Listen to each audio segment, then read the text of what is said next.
Kung may isang Phil-Am bowler na pinanganak para magsindi ng apoy sa puso ng mga Pinoy fans, yan ay si Remy Martin.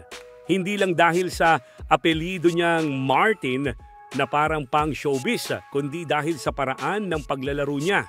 Explosive, fearless at may halong swagger na Pinoy.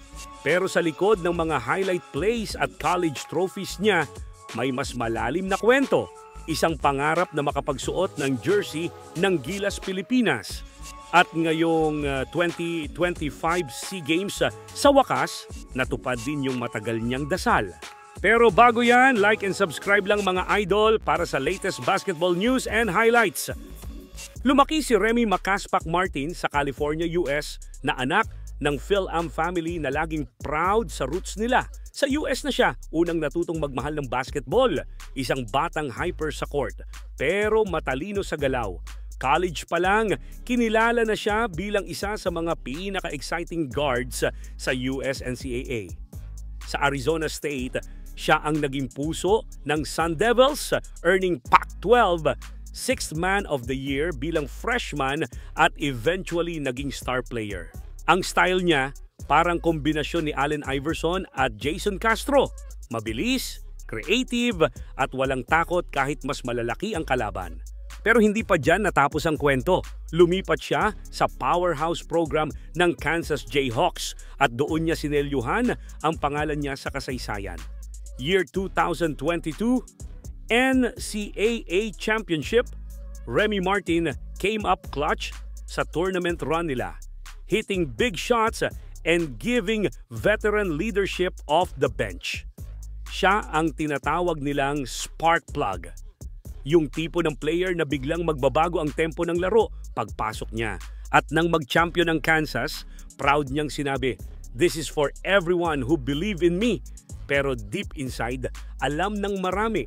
Isa sa mga gusto niyang mapatunayan ay para sa mga Pilipino rin yon. Matagal na talaga niya ang pangarap na maglaro sa Gilas. Paulit-ulit niyang sinasabi sa mga interview na gusto niyang maglaro para sa bansa at pamilya niya, gusto niyang maramdaman yung sigawan ng mga Pinoy fans at gusto niyang ilaban ang bandera ng Pilipinas sa international stage. Pero ilang taon ding natingga yung pangarap na yon dahil sa FIBA rules. Dahil nakuha niya ang Philippine passport niya matapos siyang mag-16 kaya hindi siya qualified bilang lokal. Ang tanging paraan para makapaglaro siya ay bilang naturalized player.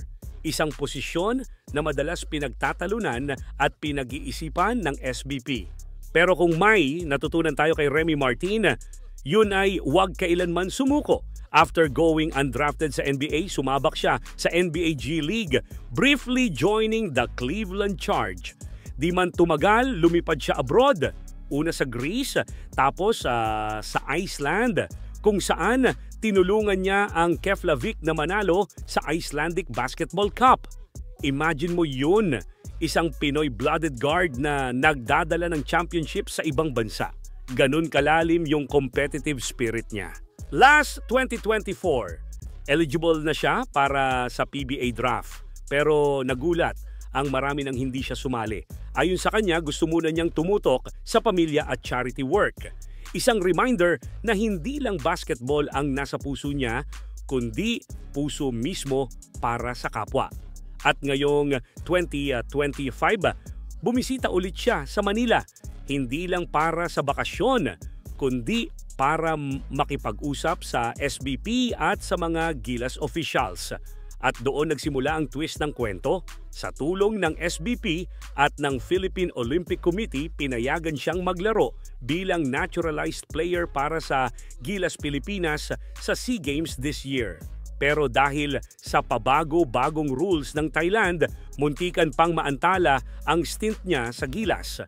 Dahil noong una ay isang naturalized player lang daw ang pwede. Pero kalaunan ay binago ulit ng Thailand ang rules kung saan passport-only rules na ang gagamitin. Kaya naman laking tuwa ni Remy Martin nang malaman na maglalaro na siya finally sa Gilas after so many years.